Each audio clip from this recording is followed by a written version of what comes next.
काव्या, कल जो लेटर्स तुम्हें ड्राफ्टिंग के लिए दिए थे वो हो गए क्या? ऑफिस सुपरिटेंडेंट नमन जी की आवाज़ को सुनकर मोबाइल पर चैट करती काव्या की उंगलियां थम गई। उसने नमन जी को गुड मॉर्निंग कहा और फिर अपनी टेबल की दराज से कुछ रफ पेपर निकालकर उनकी तरफ बढ़ा दिए। देखते ही नमन जी का पारा चढ़ गया।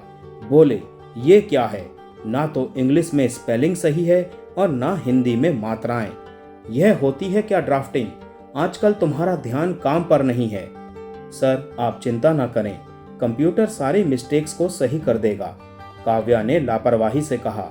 नमन जी कुछ तीखा कहते उससे पहले ही काव्या का मोबाइल बज उठा। वो एक्सक्यूज मी कहती हुई अपना मोबाइल लेकर रूम से बाहर निकल गई। आधा घंटा बतियाने के बाद चहकती हुई काव्या वापस आई तो देखा नमन जी कंप्यूटर पर उन्हीं लेटर्स को टाइप कर रहे थे। वो जानती है कि उन्हें कंप्यूटर पर काम करना नहीं आता। नमन जी को परेशान होता देख उसे कुछ अपराध बोध हुआ, मगर काव्या भी क्या करे। मनन का फोन या मैसेज देखते ही वो बावली सी हो उठती है। फिर उसे कुछ और दिखाई या सुनाई ही नहीं देता। आप रहने दीजिए सर, मैं टाइप कर देती हूँ, काव्या ने उनके पास जाकर कहा। साहब आते ही होंगे, लेटर्स तैयार नहीं मिले तो वो गुस्सा करेंगे, नमन जी ने अपनी नाराजगी को पीते हुए कहा। सर तो आज लंच के बाद आएंगे, बिग बॉस के साथ मीटिंग में जा रहे हैं, काव्या बोली। तुम्हें कैसे पता? यूं ही, वो कल सर फोन पर बिग बॉस से बातें कर रहे थे तब मैंने सुना था। काव्या को लगा मानो उसकी चोरी पकड़ी गई हो। वो सकपका गई और फिर नमन जी से लेटर्स लेकर चुपचाप टाइप करने लगी। काव्या को इस ऑफिस में ज्वाइन किए लगभग 4 साल हो गए थे। अपने पापा की मृत्यु के बाद सरकारी नियमानुसार उसे यहाँ क्लर्क की नौकरी मिल गई थी। नमन जी ने ही उसे ऑफिस का सारा काम सिखाया था। चूंकि वे काव्या के पापा के सहकर्मी थे, इस नाते भी वो उन्हें पिता सा सम्मान देती थी। शुरू में जब उसने ज्वाइन किया था तो कितना उत्साह था उसमें, हर काम को सीखने का। मगर जब से ये नए बॉस मनन आए हैं, काव्या का मन तो बस उनके इर्द गिर्द ही घूमता रहता है। काव्या का कुंवारा मन मनन को देखते ही दीवाना सा हो गया था। 5 फुट 8 इंच हाइट, हल्का सांवला रंग और एकदम परफेक्ट कद काठी, और बातचीत का अंदाज तो इतना लुभावना कि उसे शब्दों का जादूगर ही कहने का मन करता था। असंभव शब्द तो जैसे नेपोलियन की तरह उसकी डिक्शनरी में भी नहीं था। हर मुश्किल का हल था उनके पास। काव्या को लगता था कि बस वो बोलते ही रहें और वो सुनती रहे। ऐसे ही जीवन साथी की तो कल्पना की थी उसने अपने लिए। मनन नई विचारधारा का हाईटेक ऑफिसर था। वो पेपरलेस वर्क का पक्षधर था। ऑफिस के सारे काम कंप्यूटर और मेल से करने पर जोर देता था। उसने नमन जी जैसे रिटायरमेंट के करीब व्यक्ति को भी जब मेल करना सिखा दिया तो काव्या उसकी फैन हो गई। सिर्फ काव्या ही नहीं बल्कि ऑफिस का सारा स्टाफ ही मनन के व्यवहार का कायल था। वो अपने ऑफिस को भी परिवार ही समझता था। स्टाफ के हर सदस्य में पर्सनल टच रखता था। उसका मानना था कि हम दिन का एक अहम हिस्सा जिनके साथ बिताते हैं उनके बारे में हमें पूरी जानकारी होनी चाहिए और उनसे जुड़ी हर अच्छी और बुरी बात में हमें उनके साथ खड़े रहना चाहिए। अपनी इस नीति के तहत हर दिन किसी एक व्यक्ति को अपने चैम्बर में बुलाकर चाय की चुस्कियों के साथ मनन उससे व्यक्तिगत स्तर पर ढेर सी बातें करता था। इसी सिलसिले में काव्या को भी अपने साथ चाय पीने के लिए कभी कभी आमंत्रित करता था। जिस दिन मनन के साथ काव्या की ऑफिस डेट होती थी वो बड़े ही मन से तैयार होकर आती थी। कभी कभी अपने हाथ से बने स्नैक्स भी मनन को खिलाती थी। अपने स्वभाव के अनुसार वो उसकी हर बात की तारीफ करती थी। काव्या को लगता था जैसे वो हर डेट के बाद मनन के और भी करीब आ जाती है। पता नहीं क्या था मनन की गहरी आंखों में कि उसने एक बार झांका तो बस उसमें डूबती ही चली गई। मनन को शायद काव्या की मनोदशा का कुछ कुछ अंदाजा हो गया था। इसीलिए अब वो काव्या को अपने चैम्बर में अकेले कम ही बुलाता था। एक बार बातों बातों में मनन ने उससे अपनी पत्नी प्रिया और 2 बच्चों विहान और विवान का जिक्र भी किया था। बच्चों में तो काव्या ने दिलचस्पी दिखाई थी, मगर पत्नी का जिक्र आते ही उसका मुंह उतर गया, जिसे मनन की अनुभवी आंखों ने फौरन ताड़ लिया। पिछले साल मनन अपने बच्चों की गर्मी की छुट्टियों में परिवार सहित शिमला घूमने गया था।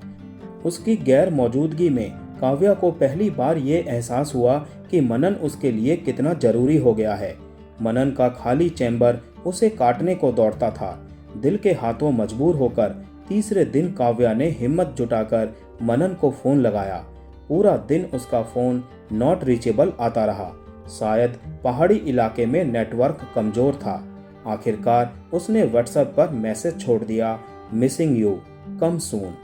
देर रात मैसेज देखने के बाद मनन ने रिप्लाई में सिर्फ 2 स्माइली भेजी, मगर वे भी काव्या के लिए अमृत की बूंदों के समान थी।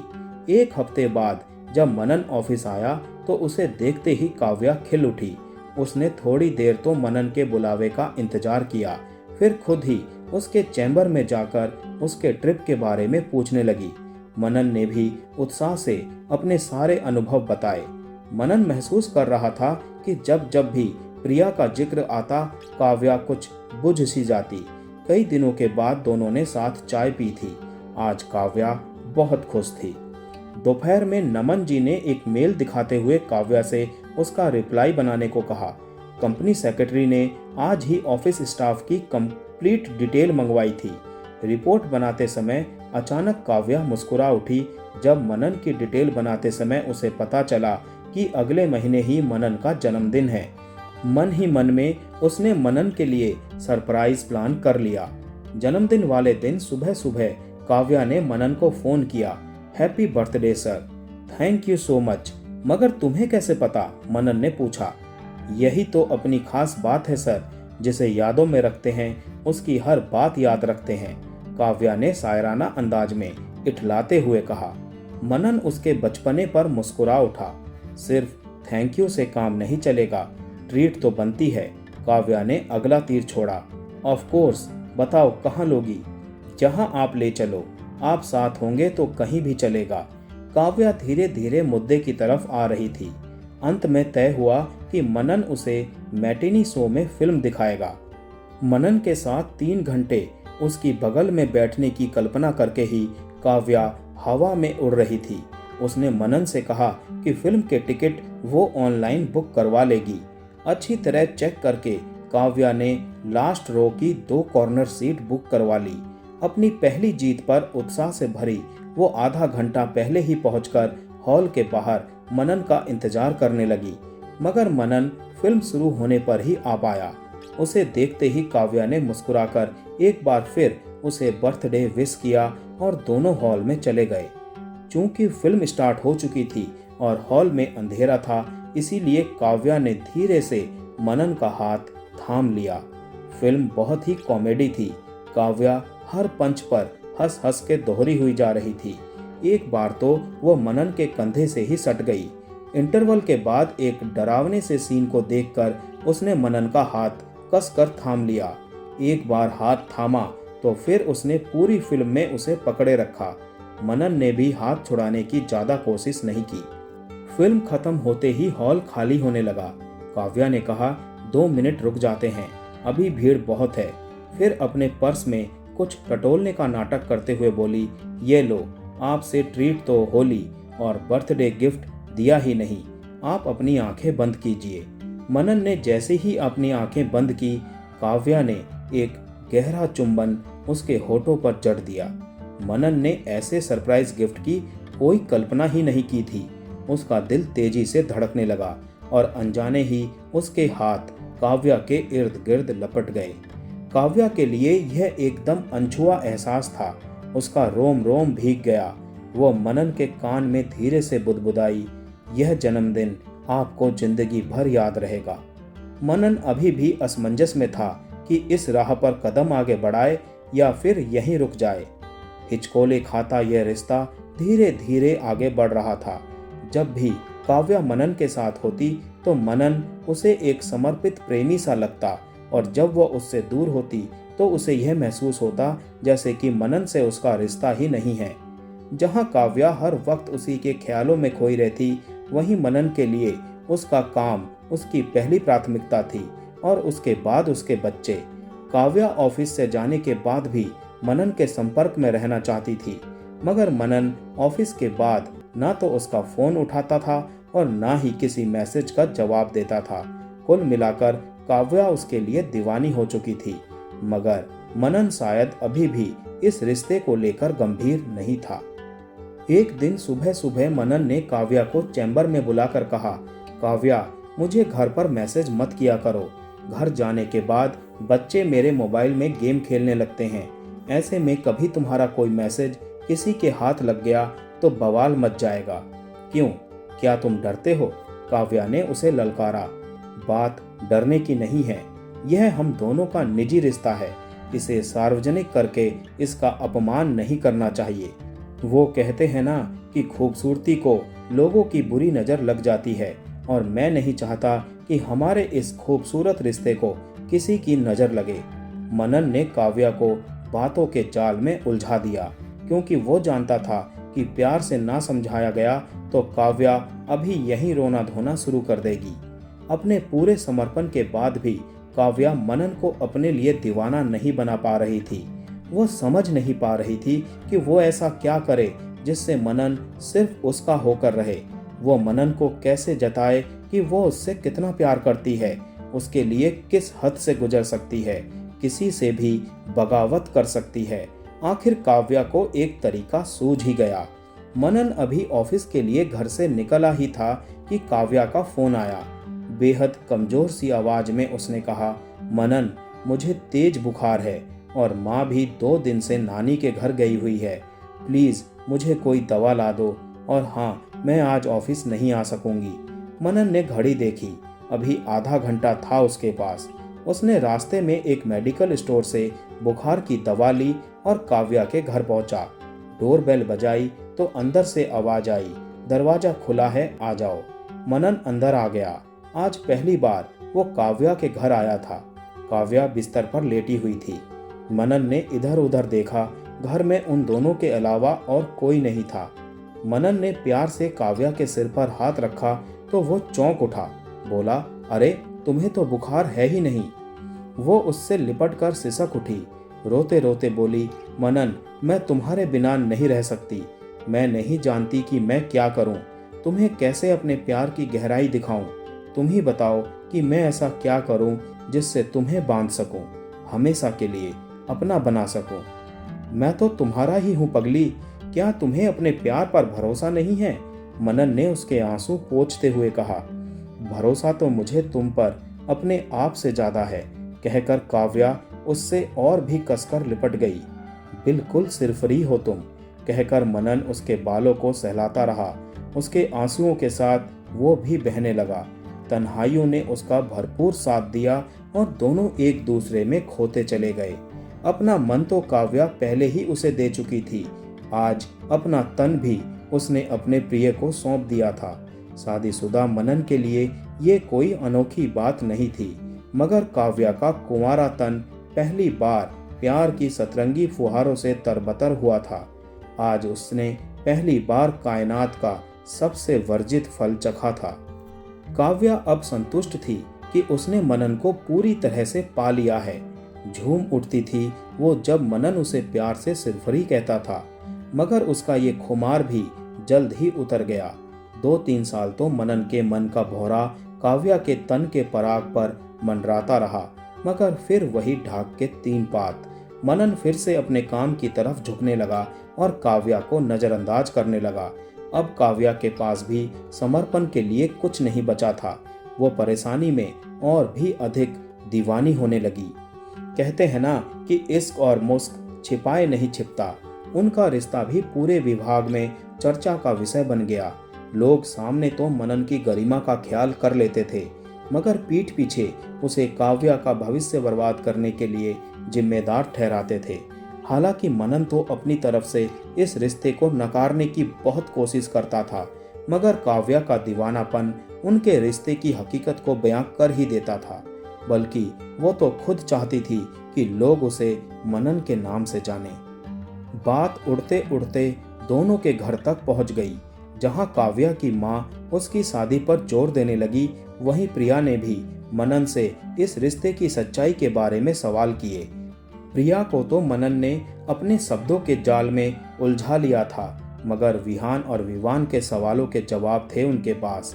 एक पिता भला अपने बच्चों से ये कैसे कह सकता है कि उनकी माँ की नाराजगी का कारण उनके नाजायज संबंध है। मनन काव्या से प्यार तो करता था, मगर एक पिता की जिम्मेदारियां भी बखूबी समझता था। वह बच्चों के भविष्य के साथ खिलवाड़ नहीं करना चाहता था। इधर काव्या की दीवानगी भी मनन के लिए परेशानी का कारण बनने लगी थी। एक दिन काव्या ने मनन को अकेले में मिलने के लिए बुलाया। मनन को उस दिन प्रिया के साथ बच्चों के स्कूल में जाना था, इसीलिए उसने मना कर दिया। यही बात काव्या को नागवार गुजरी। वो लगातार मनन को फोन करने लगी, मगर मनन उसकी मानसिकता अच्छी तरह समझता था। उसने अपने मोबाइल को साइलेंट मोड पर डाल दिया। मीटिंग से फ्री होकर मनन ने देखा तो काव्या की 20 मिस्ड कॉल देखकर उसका सिर चकरा गया। एक मैसेज भी था कि अगर मुझसे मिलने नहीं आए तो मुझे हमेशा के लिए खो दोगे।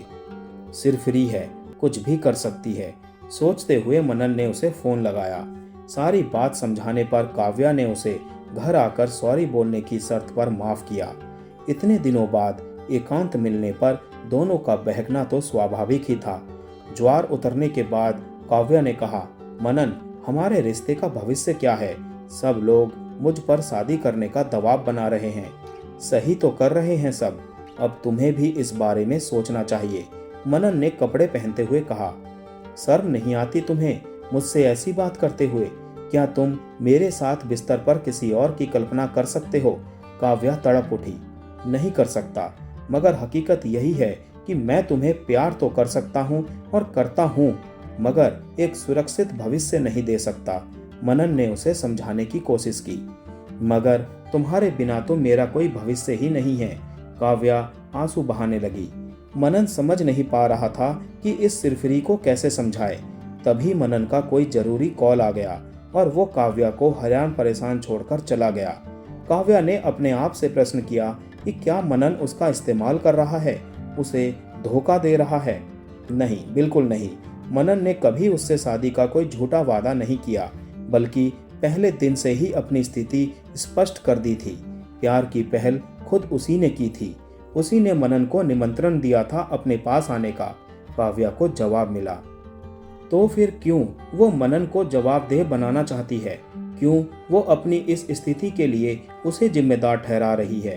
काव्या दोराहे पर खड़ी थी। एक तरफ मनन का प्यार था, मगर उस पर अधिकार नहीं था, और दूसरी तरफ ऐसा भविष्य था जिसके सुखी होने की कोई गारंटी नहीं थी। क्या करे क्या ना करे? कहीं और शादी कर भी लूं तो क्या मनन को भूल पाऊंगी? उसके इतना पास रहकर क्या किसी और को अपनी बगल में जगह दे पाऊंगी?